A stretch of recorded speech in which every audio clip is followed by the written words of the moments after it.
Hey, Scrappy. I got to tell you, man, I think your name is the baddest name in hip-hop. I love it. I love it, man, because it says so many different things to me, man, and it really does embody you. Number one, you're a hell of a creative cat.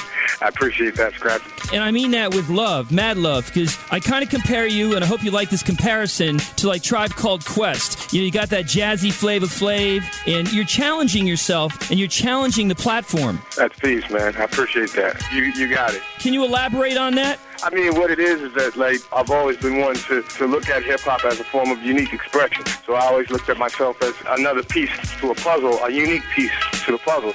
So I never tried to follow any trends or so forth. In fact, I tried to set them. And what's interesting to me is you're very understated. You're not trying to pound on your chest and have that braggadocio, so to speak, but you're truly, like, rolling up your sleeves, you're living in the lab, and you're doing things from, I don't want to say creative again, man, but a highly artistic perspective. But that's what it is. That's what it is for me. I mean, you know, at the end of the day, I'm an artist, and that's what true artists do. And true artists, they don't sell out. True artists always put their art in the creativity and the culture first. When rap started, it was urban poetry, and you kind of subscribe to that as well, don't you? Absolutely.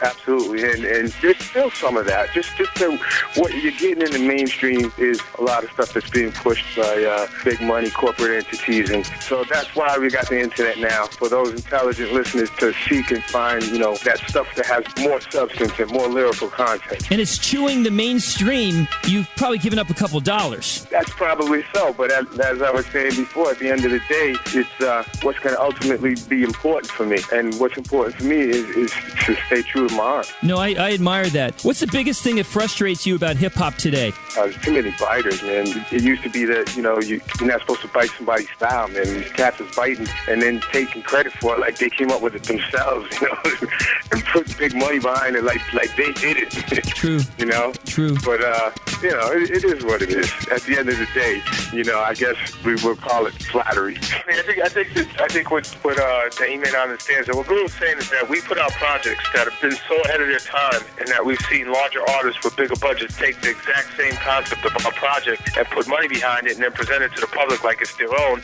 and it be actually misconstrued by the vast public that it was their own. Example, we did a song called Hood Dreaming that was on our album Street Scriptures, which was independent and one of our better songs, a classic. And Louis Fiasco turned around and took the same track with our hook and put Jill Scott on it, which gave it a kind of jazzy S-type of feeling, but, you know, put more money behind it and so on and so forth, without ever asking Guru to feature on it or even giving any type of credit to Guru or myself. Yeah, I mean, that is such a high level of disrespect to Guru, to the culture, to hip-hop, and even to the fans, his fans and Guru's fans alike, that you would steal something and then not have enough respect as a young artist to even put Guru on the remix or something and just, you know, show a little respect. Street Scriptures, that says it all, doesn't it? Yeah, it does. How do you create? Production-wise, that's a solo question, so I'll let the guy go first and then I'll just add on. I mean, you know, Guru, first and foremost, you know, is the founder of the Jazz and Taz series, which has really had an impact, like you said, on music in general, a whole. I mean, I think that we can sit here and we can honestly say that you don't have a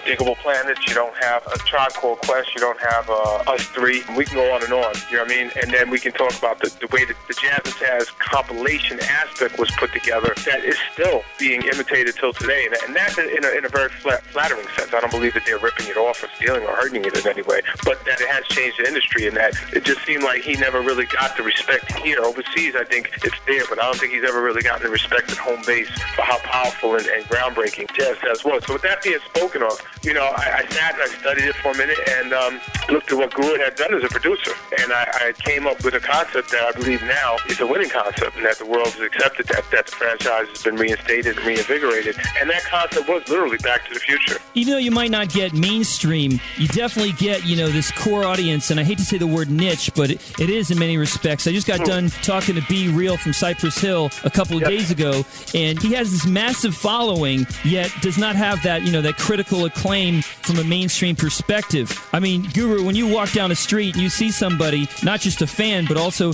another rapper, I'm sure they have mad love for you.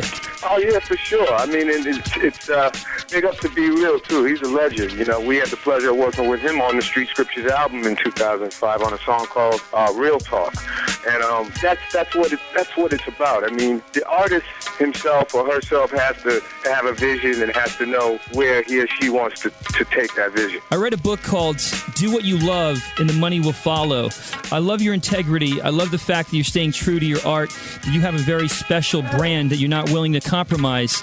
Have you heard of that book? Have you heard of that kind of mentality? Yes, I have. I've not only heard that in the book, but I've actually gotten that advice from some older jazz cats like Herbie Hancock that I worked with, Donald Byrd, and my pops even, and my uncle. Guys, it's a pleasure for me to get a chance to talk to you, and I truly enjoy it. And if there's anything we can do for you, please holler at me. That's what it is. But anybody that wants to holler at Guru and Solar, check us out at www.myspace.com/Guru7grand, myspace.com/Solar7grand, Guru 8.0 Lost and Found, 17 bangers of pure hip-hop, featuring yours truly, the legendary Guru, of course, alongside my partner, super producer Solar, who's also spitting on this album. Peace, Scrappy. What it do? 105.5. 105.5.